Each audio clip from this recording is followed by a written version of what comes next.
Can you hold up your sign? Because that's amazing. I love it. I am from Asheville, North Carolina, and I specialize in CVICU. I've been a nurse for 8 years. Safe staffing, save lives.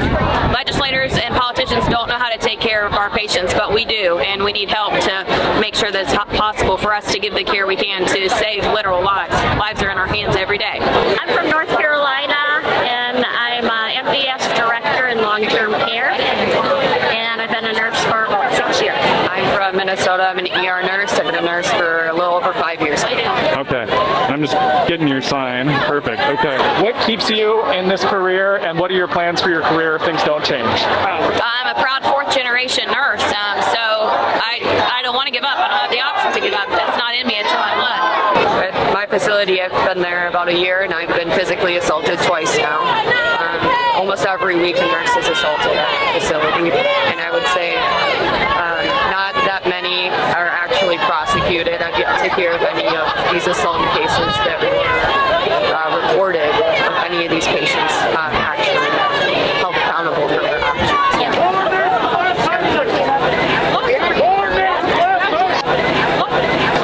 From Dallas, Texas. I've been a nurse for 7 years. Well, my ICU is my specialty.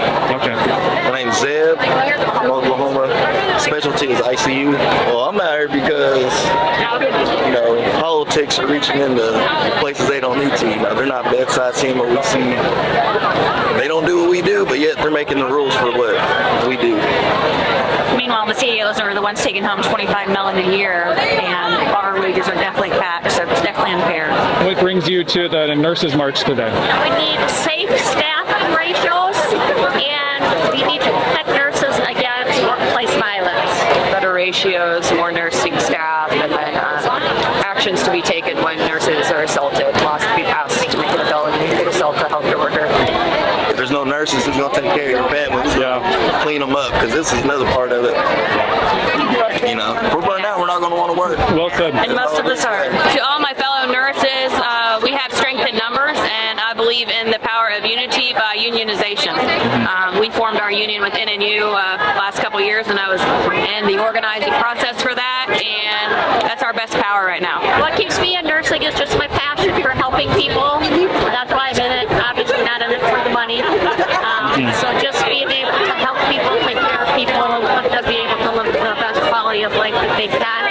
Working in long-term care. Just really want people to be able to enjoy their last days here. I still love the field, taking care of patients and everything, but I don't see it being long-term at the moment either, because it's getting pretty tough. I'm in it to help people, obviously. I want it to get better. I don't want to leave. That's why I'm here, and I want to do what I can to make changes so people stop fleeing this profession. I do not have a backup plan. What keeps me in it is just the difference that I know that I'm making for my patients, my family. COVID ICU changed the entire world as far as healthcare goes.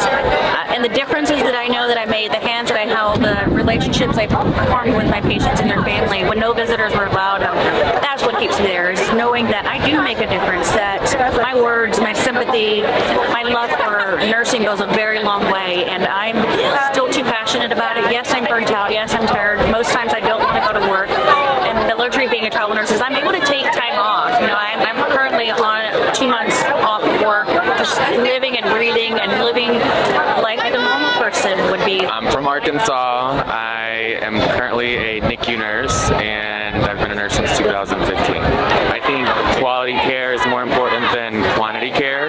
Obviously, safe ratios, and I don't think there should be a cap on nurses' pay.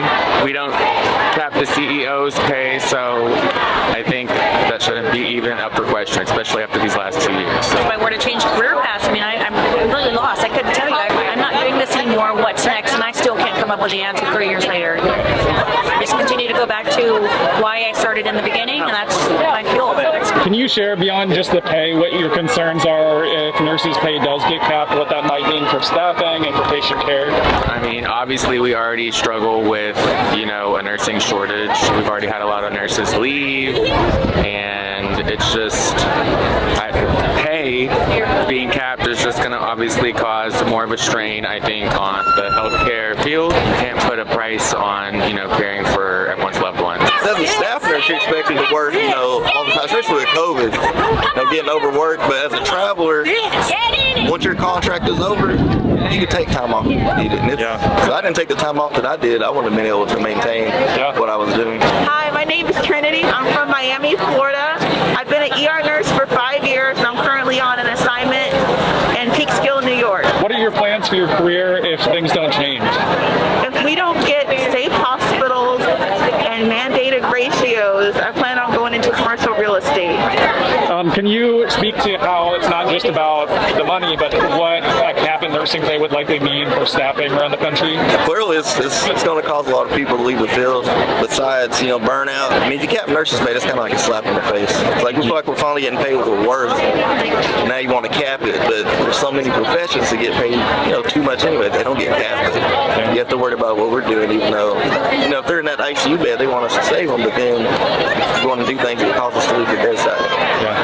I think what's really alarming as well is that fast food restaurants are paying $20, $25 an hour, whereas a new graduate nurse in Texas graduates and they're making $20, $25 an hour to keep your loved one alive. They're working hard, endless, tireless hours. They have families at home as well, and that's really sad that I can go work fast food and have an easier job and not have to deal with everything that comes along with what we do in the ICU.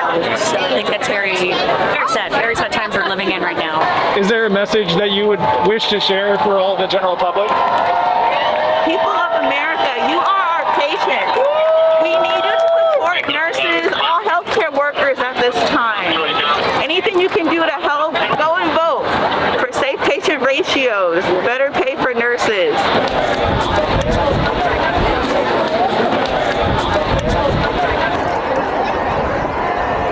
Don't hesitate to use.